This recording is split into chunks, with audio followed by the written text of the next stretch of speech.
बरसों पहले गांव में देवदत्त नाम का ब्राह्मण रहता था। वो अपनी पत्नी देववती के साथ रहता था। शादी के कुछ वर्षों बाद दोनों की समस्या थी कि उन्हें कोई संतान की प्राप्ति नहीं थी। दोनों संतान प्राप्ति के लिए ईश्वर से रोज प्रार्थना किया करते थे। कुछ वर्षों बाद उन्हें एक बच्चा हुआ। बच्चे को प्राप्त करते ही वे दोनों बहुत खुश थे। उन्होंने बच्चे को ईश्वर का आशीर्वाद माना। देववती अपने बच्चे का ध्यान रखती और उसे खूब प्यार करती थी। एक दिन जब वो घर से बाहर गई तो उसे एक नेवले का बच्चा मिला।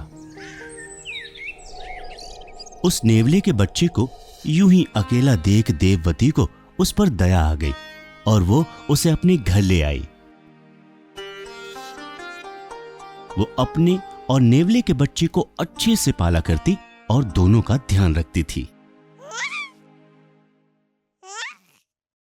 समय के साथ साथ उसका बेटा थोड़ा बड़ा हो चुका था और वो नेवला भी बड़ा हो गया था।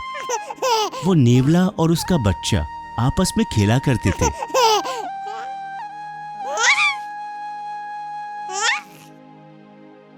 एक दिन ब्राह्मणी अपने बेटे को पालने में रखकर बाहर चली गई। जब वो बाहर थी तब एक सांप उसके घर आया। वो सांप पालने में रखे हुए बच्चे की ओर बढ़ रहा था कि तभी नेवले ने उस पर हमला कर दिया।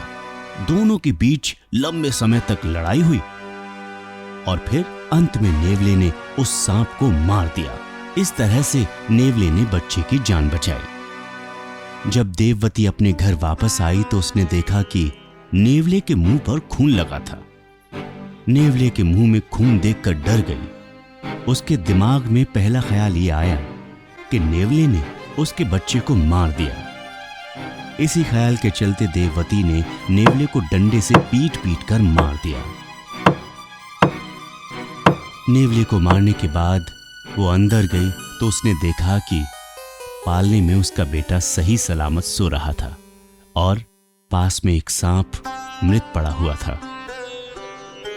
ये देखकर ब्राह्मणी को समझ में आ गया कि नेवले ने उसके बेटे की रखवाली की थी और रखवाली करने की सजा उसे मौत मिली। ऐसे में देववती जमीन पर बैठकर रोने लगी। तभी उसका पति ब्राह्मण वापस आया तो उसने अपनी पत्नी से पूछा कि यहाँ क्या हुआ था। अपने पति के सवाल पूछने पर देववती ने उसे सारी बात बताई। देववती ने यह भी बताया कि उसे अब पछतावा हो रहा है। ऐसे में उसके पति ने देववती से कहा, तुमने बच्चे को अकेला छोड़ा था, इस बात की सजा तुम्हें मिल रही है। इस कहानी से हमें सीख मिलती है और वो सीख यही है कि जो जैसा दिखता है वैसा होता नहीं।